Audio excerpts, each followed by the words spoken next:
On November 26, 2003, James Tapp, also known as Soulja Slim, was shot and killed right here in New Orleans.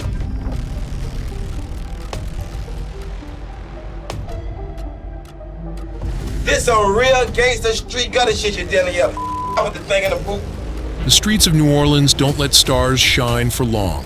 Soulja Slim became one of its victims. No one knew the streets he rapped about would one day write his ending. He wasn't just another ordinary rapper talking about his struggles. He was there to defy odds on his way to becoming one of the best. Soulja Slim wanted New Orleans to be remembered through his legacy. I feel like Soulja Slim's one of those guys that if you're not from your area, you don't really understand like kind of what he meant to the scene.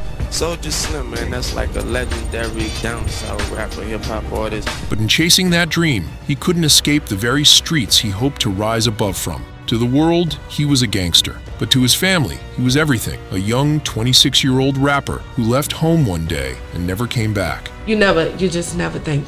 I'm sorry. No, it's all good. We'll get you some tissue. Yeah. I don't know. I'll get it. Yeah, you just never think, but it just gets better. More people learn about him, more people know about him. And to really be kin to somebody who carries on a legacy and it just gets bigger each year, it's a blessing. Soulja was born in New Orleans with the birth name James Darrell Tapp Jr. He built his street image by walking out of school in the 11th grade. He had no idea that the world would later know him for his street reputation. All my uncles, all my cousins, we all from the street, bro. Like we from the pride, we from the gutter, bro. So. Now picture a teenager, an early dropout, living in the Magnolia Projects, which was famous for all the wrong reasons. This is the real Magnolia right here. If what you see on TV and what you be seeing what them other cats be doing, it ain't Magnolia.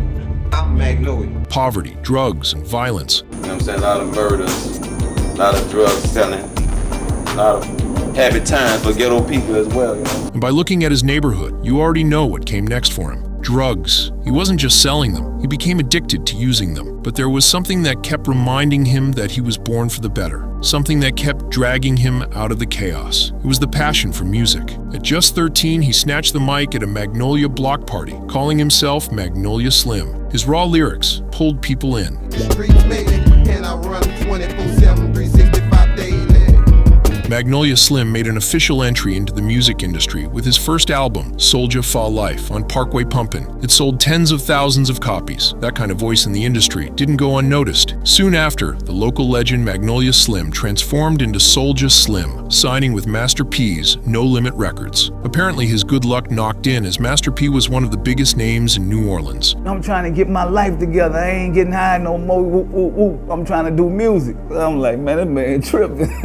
You know, some real New Orleans street stuff. So I'm like, man, give me your number. When you get your stuff together, I'ma holler at you. You know what I'm saying? But Master P wasn't there to help him rise. He was there to bring him closer to his end. Soulja's debut album, Under No Limit, Give It To Him Raw, shot up to number 13 on the Billboard charts. It was supposed to be Soulja's big break, a chance to go from the streets to superstardom. But just as fast as he rose, he disappeared. We are talking about Thanksgiving, November 26, 2003. That morning, Soulja Slim was full of energy. He had just gotten the final cut of a new music video that was about to be launched. He had no idea it would be his last.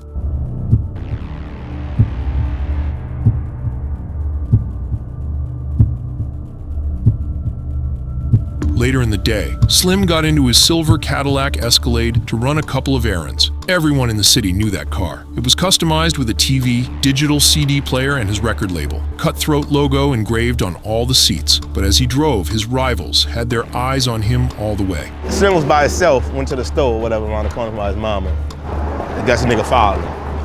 Meanwhile, his family was all on their way to him. His mother and sister were only minutes away, but his wife and son were an hour and 15 minutes out. His dad was busy buying him a new pair of shoes. Everyone was looking forward to the family gathering on Thanksgiving Eve. At approximately 5:45 p.m., Soulja Slim returned to his house on LaFay Street. The Escalade's engine was still running as he stepped out. He was only thinking about walking inside, seeing his family, and celebrating that new video. But his fate had other plans. His dreams were meant to stay unfulfilled. You know, our dreams and our plans, well, our first plan was to take over New Orleans with music. We was doing that.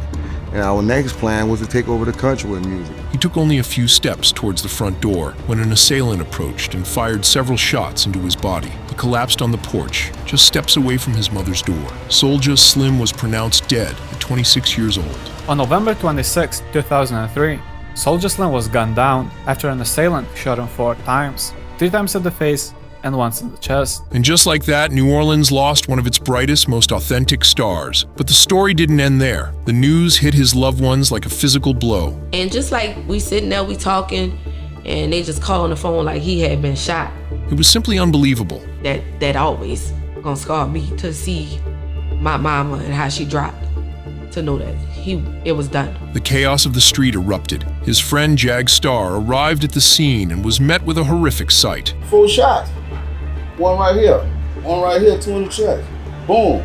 Dirt on the ground, hands closed, like this here. Another friend, on his way to Slim's house, nearly got hit by an overspeeding car. He didn't know it then, but it was the getaway car of the very person who had just shot his friend. When I was coming down the street as the car that was, whatever did the situation, was leaving, you feel me? So like I pulled to the side because it come down the street flying. Neighbors screamed, people scattered. As Soulja Slim lay lifeless on the ground, everyone was running away. Within minutes, the news spread through the city. New Orleans mourned a tragic loss. So the murder happened, and the question on everyone's mind was the same. Who did it? And we all know who the first suspect was, the famous Master P. That P got my daddy killed. And it's a lot of people like, it's family members. My family members really believe, like, yeah, I really believe that, you know. In the rap world, feuds never go unnoticed, and their rivalry was a big one. This feud traces back to the time when Soulja was creating hits while working with No Label Records, but it isn't as simple as it sounds. Because while his album was climbing the charts, Soulja Slim wasn't free to enjoy it. He was sitting in a prison cell, locked up on probation violations and drug charges.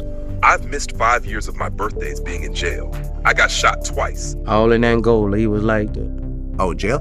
Yeah, he was in Angola too. How do you promote an album when your star can't even step out to perform? This was the first clash between Soulja and Master P. The next point of conflict was money. Label's a savior, for sure. I can give you $50,000 this week and you go fuck it all up. That's money I owed you, and you're like, give me another 50 because you think you deserve for whatever. Exactly. While the No Limit machine was making millions, he thought he was getting a small piece of the pie. But he couldn't control somebody who was on drugs. And obviously from what he's went through personally, mental health and addiction is a very serious thing, which Soulja Slim. This feud fueled the public reaction, and everyone was blaming Master P for the murder. Seeing the accusations rising up, police had to move fast. Within days, a man named Gangsta Smith was arrested. He was accused of pulling the trigger. A month later, 22-year-old Gangsta Smith was arrested, and he was found with a stolen gun. His stolen police pistol was a ballistic match to the bullets that ended Soulja Slim's life. It was an open and shut case, except it wasn't. Despite the rock-solid evidence, no one, not a single person, would testify against Smith. So the case was dropped. Smith was free. The story should end there, but it doesn't. Gangsta Smith went on to be arrested for 3 more murders. Each time, just like before, he walked free because no one would talk. But murder charges against Smith were dropped due to lack of evidence. But on August 13th, 2011, the cycle of violence finally came full circle. The man accused of killing Soulja Slim was found shot to death. Now, for years, people kept believing that Slim Soulja's death was a music beef and that Master P was somehow involved. But then another Orleans figure named Terrance Gangsta Williams showed up. We had SKS's, AKs, and Mac 9s back then. And she went and got the little, it's a Mac 9 with the little hole in the wood in the back. But anyway, and she handed it to him and he up, like, you know, he had like, let me know, like, now I got you. He got back to Black and Moore and he called both. He said, listen, don't never pull a gun or point a gun at somebody unless you're gonna use it. Soulja Slim had ties to Terrance Gangsta Williams. Man, that dude, it was one dude that was a little shorter than him, walked in and punched him in his face. The man that punches your little homie ends up getting killed. Yeah. At the concert. Right. In front of hundreds of people.